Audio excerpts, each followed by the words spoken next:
We've decided to restructure the client relations department, Ruth. Today will be your last day." The words hung in the air of the sleek conference room like an unwelcome odor. I stared at Dominic Hayes, the new managing partner who had joined Franklin and Associates just 8 months ago. His expression was practiced, a careful blend of corporate regret and detached professionalism. After 25 years, my voice remained steady despite the earthquake happening inside me. "Business decisions aren't personal," he replied, sliding a manila folder across the polished table. "HR has prepared a severance package, 2 months' salary and continuation of benefits through the end of the quarter." Janice from HR sat beside him, nodding sympathetically while avoiding eye contact. "The necessary downside affects several departments," she added, "but this isn't a reflection on your performance." Was it, though? At 58, I was the oldest employee in client relations. My salary was commensurate with my experience. That had helped build Franklin and Associates from a scrappy legal consulting firm into an industry leader. "Does Arthur know about this?" I asked, referring to Arthur Franklin, the founding partner who had personally hired me 25 years ago. Dominic's jaw tightened. All partners were consulted on restructuring decisions. His answer was a non-answer. Arthur had been in London for the past 3 weeks, negotiating our expansion into the European market. "Best of luck in your future endeavors," Dominic concluded with a smile that never reached his eyes. "Security will escort you to clear out your desk. Standard protocol." I'd helped write that protocol 12 years ago. My name is Ruth Pearson, and until 10 minutes ago, I was the Senior Director of Client Relations at Franklin and Associates, one of Boston's premier legal consulting firms. I devoted my career to building relationships with our clients, understanding their needs, anticipating their concerns, and ensuring they felt valued beyond the billable hours. In an industry where firms were often seen as interchangeable, I made sure our clients saw us as irreplaceable. Now I was being discarded like an outdated policy manual with nothing but a manila folder and platitudes to show for a quarter-century of dedication. As the security guard hovered awkwardly by my desk, I methodically packed my personal items. Photos with clients at charity galas, thank you notes from the Chambers family after we helped them navigate a complex corporate restructuring, the crystal paperweight Arthur had given me on my 20th work anniversary. My phone buzzed. A text from Catherine Winters, CEO of Winters Healthcare, our largest client. "Ruth, heard troubling rumors about changes at FNA. Our quarterly review is next week. Call me ASAP." I looked up to see Dominic watching from his office, already on the phone, no doubt spinning damage control. What he didn't know, what none of them seemed to understand, was that client relationships couldn't be transferred in a memo or reassigned in a database. They were built on trust, consistency, and personal connection, and I had just been severed from 25 years' worth of those connections. I joined Franklin and Associates in 1998 when we occupied half a floor in a modest office building and had exactly 17 clients. Arthur Franklin was 42 then, bursting with ambition, determined to create a different kind of consulting firm, one where client satisfaction genuinely mattered more than billable hours. "Numbers are the language of business, Ruth," he told me during my interview. "But relationships are its heart. Anyone can crunch numbers, not everyone can build trust." Over the years, I embodied that philosophy. While others chased promotions through high-profile projects and office politics, I focused on becoming indispensable to our clients. I remembered their children's names and college choices. I knew which clients wanted detailed technical explanations and which preferred big-picture summaries. I tracked company milestones, leadership changes, and strategic pivots so we could anticipate their needs rather than merely respond to them. "You're the relationship architect," Arthur had said, at my 20th anniversary celebration. "You've built the foundation that supports everything we do." The firm had grown steadily under Arthur's leadership, but things began to change 2 years ago when we took on outside investors to fuel expansion. New partners joined the leadership team, bringing Harvard MBAs and strategic visions that increasingly prioritized efficiency metrics over client experience. Dominic Hayes, with his slick presentations and ruthless focus on the bottom line, had been the most aggressive of these additions. Since his arrival, employee turnover had increased by 40%. The unofficial motto had shifted from Arthur's clients first to Dominic's maximum value extraction. I'd voiced concerns during executive meetings, pointing out that our client retention rates were beginning to slip. "We're sacrificing long-term stability for short-term gains," I argued. "The market is changing, Ruth," Dominic had responded dismissively. "We need to adapt or die. Some of our legacy processes are frankly outdated." I'd noticed my gradual exclusion from strategic discussions over the past 6 months. Meeting invitations stopped arriving, email threads omitted my address, younger team members were assigned to key client accounts as secondary contacts without my consultation. Still, I assumed my institutional knowledge and client relationships would protect me. After all, I managed relationships with clients who represented over 60% of our annual revenue. Catherine Winters alone brought in nearly $4 million yearly, and she had explicitly stated in her last contract renewal that she wanted me as her primary contact. Recently, though, I'd sensed something more ominous brewing. Last week, I overheard Dominic on the phone. "The restructuring gives us an opportunity to trim the legacy fat," he said. "Their retirement plans would cost us millions in the long run."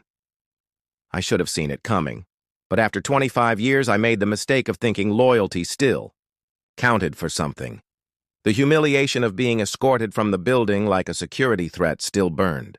3 days later, I sat in my apartment surrounded by job search websites and unanswered texts from colleagues. My LinkedIn profile had exploded with views. Nothing like a sudden termination to make you temporarily interesting.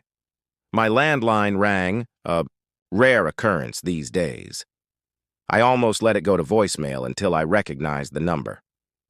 "Hello, Ruth. It's Arthur." His familiar British accent was tighter than usual. "I just landed from London and heard the news. This wasn't authorized by me." A complicated wave of emotions crashed over me. Relief that Arthur hadn't authorized my termination, anger that it had happened anyway, and a lingering sense of betrayal that he hadn't protected me despite our history. "Well, it happened regardless," I replied, keeping my voice neutral. Dominic had said all partners were consulted. Arthur's frustration was evident. "They waited until I was overseas dealing with the EU regulatory issues. The executive committee pushed it through on an emergency approval basis, citing immediate necessity to improve quarterly projections before our investor meeting. 25 years, Arthur. I deserved better than a 10-minute meeting and a security escort." "You deserved much better," he agreed. "I want to make this right. What if I bring you back? We can call it a misunderstanding, a communication error." "It's not that simple," I interrupted. Dominic made it crystal clear that I'm considered dispensable. Legacy fat was the term I heard him use. The silence on the other end told me Arthur understood the significance of what I was saying. In the corporate world, being undermined by leadership was a death sentence to effectiveness. There was no coming back from that. Not really. "I'm sorry, Ruth." "Truly," Arthur said. "This company was built on the relationships you nurtured." "And how are those relationships being maintained now that I'm gone?" I asked. Another pause. "Dominic assigned your accounts to the junior partners. Melissa Bennett is handling Winters Healthcare." I couldn't suppress a dry laugh. Catherine Winters had openly clashed with Melissa during a strategy session last year, finding her approach too aggressive and impersonal. Good luck with that. After hanging up, I stared at my phone as it began to light up with notifications. Clients were reaching out, not just Catherine but Douglas from Archer Pharmaceuticals, Belinda from Summit Financial, the entire executive team at Westridge Manufacturing. Word was spreading about my departure. I hadn't reached out to any of them. I was too professional to badmouth my former employer, regardless of how they treated me. But clients talk to each other. They belong to the same industry groups, sit on the same boards, attend the same conferences. My doorbell rang. A courier handed me a thick envelope. Inside was a formal letter from Catherine Goldstein, the most sought-after headhunter in Boston's consulting world, along with a handwritten note. Heard what happened at FNA. Several firms would value your client portfolio. Dinner tomorrow. I set the letter down, thinking about Dominic's smug face as he terminated me. I wasn't going to sabotage Franklin and Associates. I didn't need to. They had already done that themselves. The next morning, my phone rang at 7:38 a.m. Catherine Winters never wanted to waste time with pleasantries. "Tell me you're not actually gone," she demanded without preamble. "I'm afraid I am," I replied, pouring my coffee. "Restructuring," she snapped. "I've worked exclusively with you for 12 years. Melissa Bennett emailed me yesterday introducing herself as my new relationship manager. That girl tried to explain my own business model to me last year. I appreciate your confidence, Catherine. Let me explore my options and get back to you." By noon, I had received similar calls from 5 other major clients. By dinner time, that number had risen to 11. I hadn't solicited any of them. I hadn't needed to. Catherine Goldstein met me at an upscale restaurant in Back Bay. Her sharp eyes assessed me over reading glasses. "You're the talk of the industry right now," she said after ordering. "Dominic Hayes made a catastrophic mistake." "Perhaps," I said, non-committal. She laughed. "Always diplomatic. That's part of your appeal." She slid a folder across the table. 3 firms want to meet with you. 2 are creating a special position specifically to bring you and your client relationships on board. I glanced at the compensation figures and nearly choked on my water. They were offering almost double my previous salary. "They're not just paying for your expertise," Catherine explained, reading my expression. "They're paying for your little black book." The irony wasn't lost on me. After being discarded as too expensive by Franklin and Associates, I was now worth twice as much to their competitors. The next morning, Arthur called again. "I need to see you," he said, sounding uncharacteristically agitated. "Can you come to the office?" "I don't think that's appropriate given the circumstances." "Then lunch? The Harvest, 1 p.m. "Please, Ruth. Things are happening that you should know about." Curiosity got the better of me. At precisely 1 p.m., I walked into the Harvest to find Arthur already seated, looking haggard. "Thank you for coming," he said, relief evident in his voice. "I've been trying to fix this situation, but Dominic is blocking me at every turn.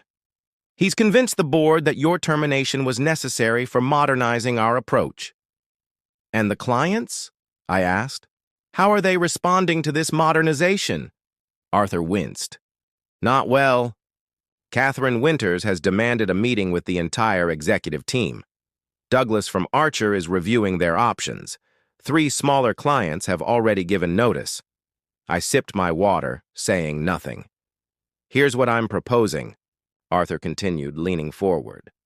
"I create a new position, Chief Client Officer, reporting directly to me, bypassing Dominic entirely. Better compensation, more autonomy." It sounded perfect. Exactly what I would have wanted a week ago. Too perfect. I studied Arthur's expression and saw something beyond concern. Fear. "What aren't you telling me, Arthur?" He hesitated. "Dominic has a plan to push me into early retirement. He's been consolidating power, building alliances with the newer partners. If the client situation deteriorates further, he'll use it as leverage to force me out." So that was it. Arthur wasn't trying to save me. He was trying to save himself. I was simply the means to that end. "I'm sorry, Arthur, but I already have meetings scheduled with other firms." "You understand," he said, desperation in his voice. I walked away from that meeting, not feeling the satisfaction I thought I would. The next week, I met with Blackwell Consulting and signed the partnership deal. I hadn't sought revenge. In fact, I hadn't needed to. The firm had failed to recognize their true asset, the relationships built over decades. By severing me, they had inadvertently launched me into a position I had earned. 6 months after joining Blackwell, I stood at the podium during our company-wide meeting. Revenue was up 64%, client retention was at 98%, and Blackwell was being recognized as the fastest-growing enterprise software company in the Southeast. Arthur called to offer a consulting position at Franklin, but it was too late. It wasn't about control anymore, it was about recognition. I had built my legacy. In the end, the power of relationships and the quiet confidence of knowing my own worth had propelled me beyond anything I ever thought possible.